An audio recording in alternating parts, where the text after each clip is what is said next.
Hello बच्चों, let's read this question. The question says the most suitable method of the separation of mixture of ortho and para-nitrophenol mixed in the ratio of 1:1 is option A distillation, option B crystallization, option C vaporization, option D color spectrum. The key concept for this question is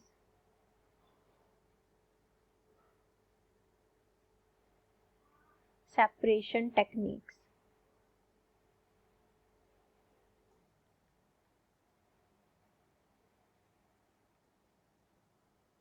इस question में हमें पूछा गया है कि ortho and para nitrophenol को equal amount में हमने मिक्स किया है, तो कौन सा मेथड है जिससे हम इसे सेपरेट कर सकते हैं।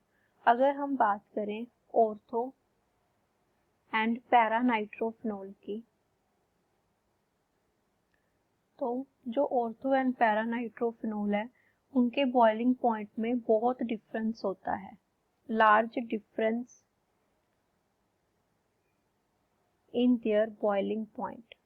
तो अगर किसी के मिक्सचर में जो हमारे पास कंपोनेंट्स हैं उनके बॉइलिंग पॉइंट में ज़्यादा डिफरेंस हो तो उसको हम डिस्टिलेशन से सेपरेट कर सकते हैं। स्टीम डिस्टिलेशन इज अ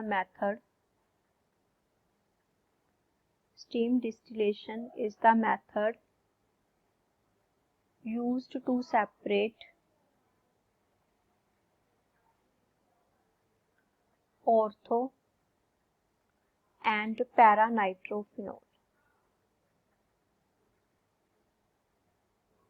तो डिस्टिलेशन में होता क्या है, हमारे पास जो हमारे पास यहाँ पे मिक्सचर पड़ा है किसका, ऑर्थो एंड पैरा नाइट्रोफिनोल का। तो इसमें हमारे पास इसको हम जो डिस्टिलेशन है उसमें या तो हम इसको स्टीम करते हैं किसको, ऑर्थो एंड पैरा नाइट्रोफिनोल को, या फिर इसके मिक्सचर को हम वाटर के साथ मिक्सचर बॉइल्ड विद वाटर। इसको हम दो टेक्निक से कर सकते हैं, या तो जो हमारे पास मिक्सचर है उसको वाटर के साथ बॉईल करके, या फिर जो हमारे पास मिक्सचर है उसको स्टीम करके। इसमें होगा क्या, हमारे पास यहाँ पे पूरा प्रोसेस लगा होगा स्टीम डिस्टिलेशन का, और यहाँ पे जार होगा जिसमें हम ऑर्थो एंड पैरा नाइट्रोफिनोल को सेपरेटली कलेक्ट करेंगे।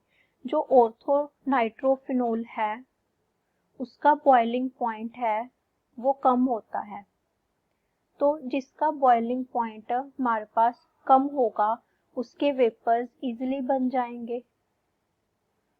तो इसके वेपर इजीली बन जाएंगे, तो अगर इसके वेपर इजीली बन जाएंगे तो हम सबसे पहले जो हमारा यहाँ पे जार होगा उसमें किसको कलेक्ट करेंगे, ऑर्थो नाइट्रोफिनोल को। उसके बाद ऑर्थो नाइट्रोफिनोल को कलेक्ट करने के बाद फिर हमारे पास किसके वेपर बनेंगे, पैरा नाइट्रोफिनोल के। तो हम पैरा नाइट्रोफिनोल को यहाँ पे कलेक्ट कर लेंगे। इस तरीके से हम ऑर्थो एंड पैरा नाइट्रोफिनोल को सेपरेटली कलेक्ट कर सकते हैं through the process of steam distillation. So option A is the right answer. Hope you understand. Best of luck.